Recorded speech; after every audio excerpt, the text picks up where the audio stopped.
name's Suzan Pritchett, and I am on the faculty of the College of Law.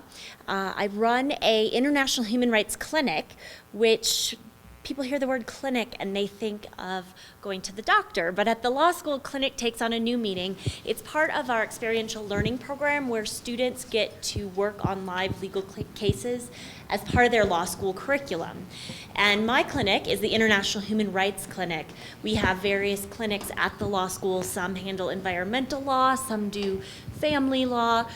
My clinic does international human rights, and we primarily take on two different types of cases in the legal clinic, and that's cases that students work on as part of their legal education. One type of case is where students represent individuals who have physically arrived in the United States and are applying for asylum with the U.S. government. So it's an immigration proceeding, and students are representing individuals who are fleeing persecution from countries all over the world. And then the other type of case we take on are international human rights litigation or policy cases. And you can see from the cowboy emblem on this map, these are all different countries we've either had a case in where we've actively litigated an issue or worked on a policy issue, or it's a country where we've had a client who is applying for asylum come from. So we've really kind of made our way around the globe, and it's amazing the number of countries that we have gotten to work in, starting off here in Laramie, Wyoming. Some of the representative cases we've worked on are represented in these pictures. We have up in the right-hand side with the guy in the white shirt, I guess it's your left-hand side, kneeling down there. That is a case in Uganda where we were helping an NGO look for a test case that challenged customary international law practices, which resulted in women who were HIV or AIDS widows being evicted from their property upon their husband's death. And so we went around and did intakes with women living in different rural areas in Uganda to try and find a test case to challenge this customary legal practice.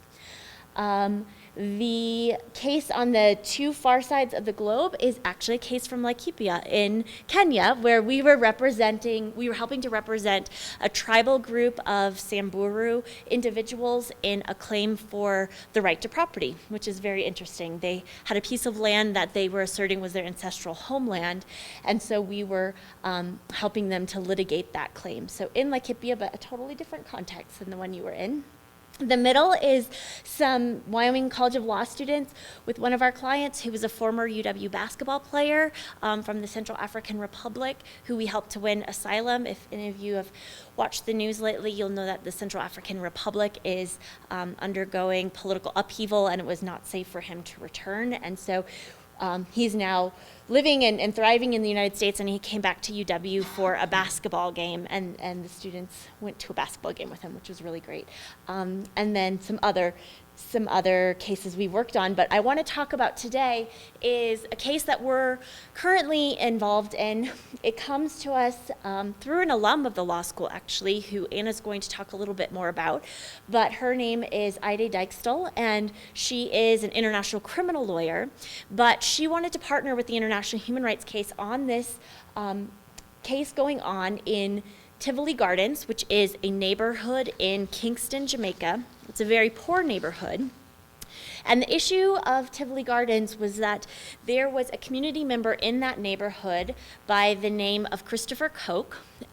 He went by Dudas, and he was a drug dealer, among other things. He was engaged in narcotics trafficking, but he also was this Robin Hood figure inside of this impoverished neighborhood in Kingston, Jamaica.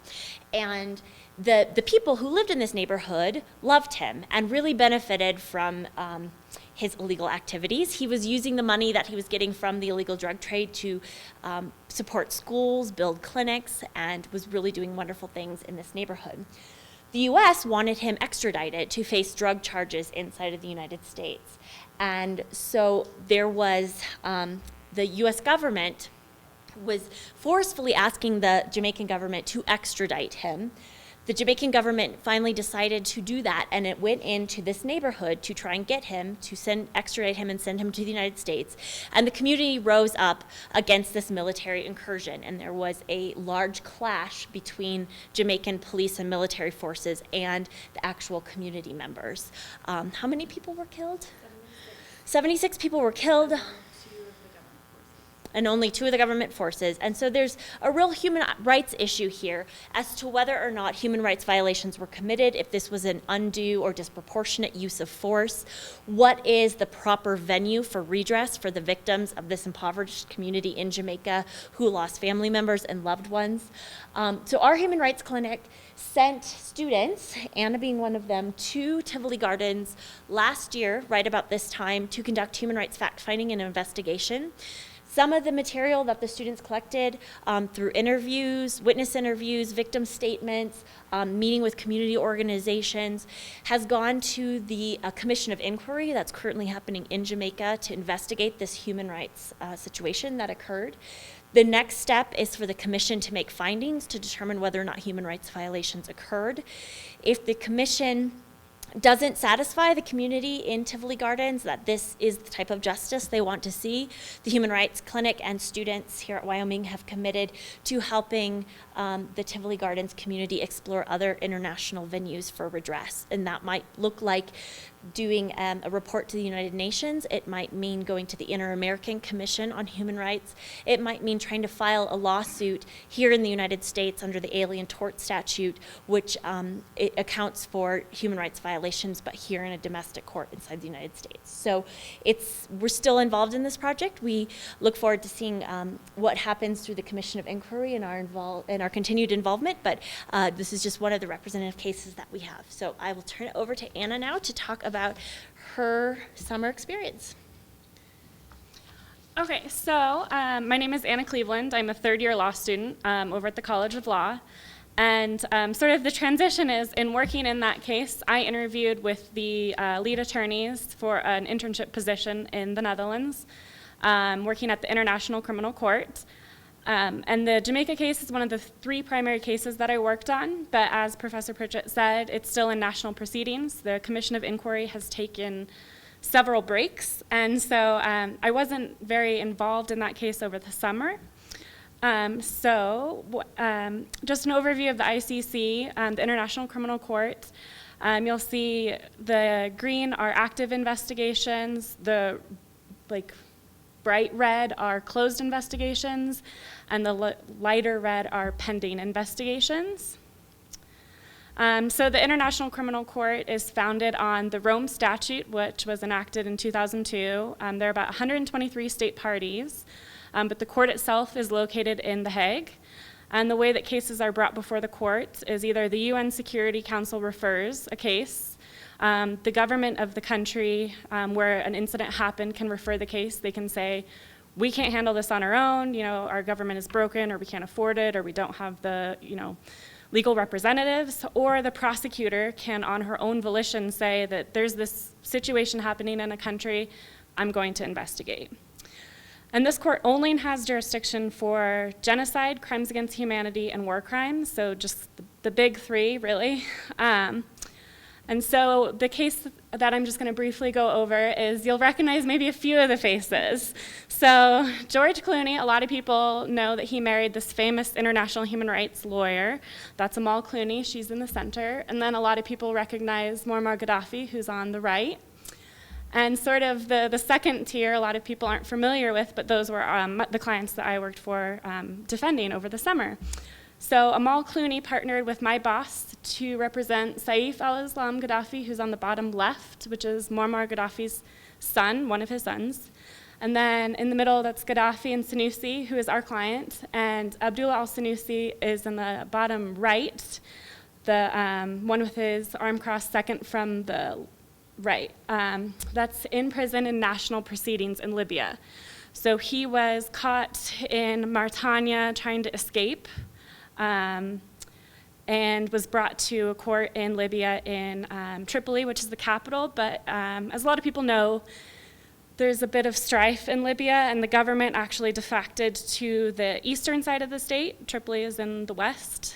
And so there's these court proceedings being held by a military regime that was not associated with the government. So what I did over the summer, particularly with this Libya case, was monitor the media and also monitor the court proceedings. So for example, out of all of the accused, each was only allowed one witness, and then a lot of them didn't even have attorneys or legal representatives. And the UN actually sent a representative to go there, and she was imprisoned for like 3 days. So it was really hard for them to get counsel. And a lot of people say, well, these are terrible people who executed their own citizens, let them rot in jail. But the problem is, the accused have rights too. And so it was really interesting to work on a case with some of the most hated people in the world and sort of advocating on their behalf to say, you deserve a fair trial. And so I also got to go to court proceedings at the ICC, the Special Tribunal for Lebanon, and then the ICTY, the International Criminal Tribunal for the former Yugoslavia. And then this is me participating in a mock trial over there, and there's other interns from Scotland, Canada, the Netherlands, the Czech Republic, and Australia.